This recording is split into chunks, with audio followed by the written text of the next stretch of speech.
этот конкурс – это конкурс педагогов, как бы педагоги сдают экзамены, а участвуют их воспитанники, ученики, дети.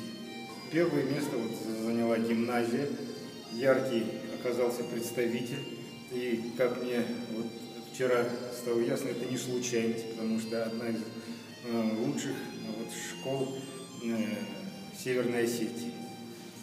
Я очень рад, что сегодня здесь состоится эта церемония вручения кубка, и желаю новых побед гимназии и другим образовательным учреждениям, которые могли бы прославлять Северную Осетию, и гимназии и педагогами, которым сегодня будут вручены 2 золотых сертификата, тоже Северная Осетия может гордиться.